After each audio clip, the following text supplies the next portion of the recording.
বাড়ির আশেপাশ থেকে তোলা শাকের যে স্বাদ, সেই স্বাদ মনে হয় না কেনা শাকে পাওয়া যাবে। প্রতিদিনে আমাদের আবার ভাতের প্রথম পাতে কিন্তু শাকটা চাই।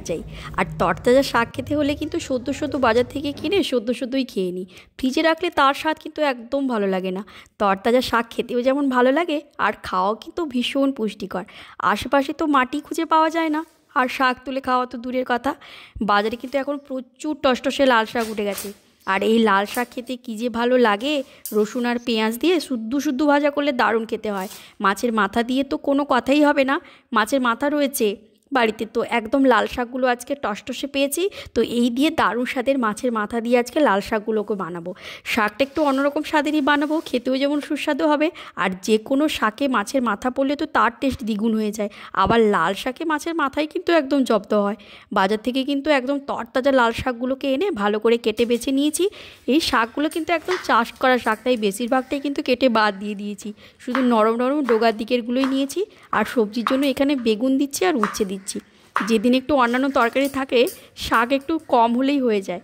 কিন্তু যেদিন একটু অন্যান্য তরকারি থাকে না, সেদিন একটু শাকে বেশি করে সবজি দিয়ে দিই, আর শাকটাকে একটু বেশি পরিমাণ করে নিই, শুধু ভাত দিয়ে একদম শাক দিয়েই খাওয়া হয়ে যায়। তো আজকে শাকটাকে যেভাবে বানাচ্ছি না, ওইভাবে মাছের মাথা দিয়ে একবার খেও, দারুণ টেস্টি হয়। আর মানে ভালো হতে বাধ্য একদম। তো উচ্ছে আর বেগুনগুলোকে চৌকো চৌকো করে কেটে নিয়েছি। কাতলা মাছের মাথা দিয়ে হলুদ দিয়ে লবণ হলুদ মাখিয়ে সর্ষের তেলে একদম কড়কড়া করে ভেজে নেব। সাথে নিচ্ছি পেঁয়াজ কুচি, আর সাথে এক টুকরো আদা নিয়েছি, আদাটাকে ভালো করে গ্রেট করে নেব।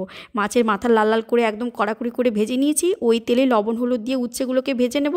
আজকে লাল শাকটাকে একদম যেন মনে হচ্ছে অনুষ্ঠান বাড়ির মতো হয়ে যাচ্ছে। উচ্ছেগুলোকে কড়কড়ে করে ভেজে নিয়েছি, তেতো যেন একদম না লাগে বাবা। আমি আবার উচ্ছেও খেতে পারি না, উচ্ছের মতো কথাও বলতে পারি না। তো ওই তেলেই লবণ হলুদ দিয়ে বেগুনগুলোকে একদম ভালো করে ভেজে নিয়েছি। তো জিভের স্বাদ কিন্তু পরপর বেড়ে যাচ্ছে।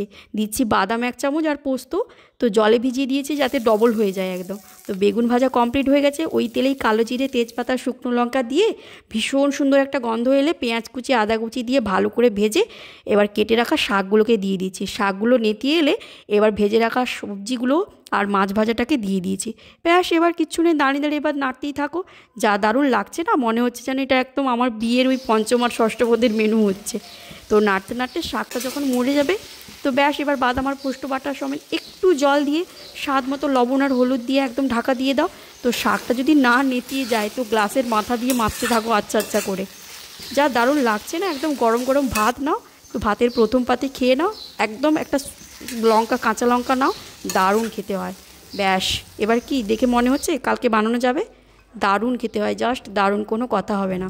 তো আর বেশি দেরি না করে বাজার থেকে শাক আনো, টসটসে লাল লাল শাক, আর দারুণ টেস্টি একটা এরকমভাবে বানিয়ে ফেলো।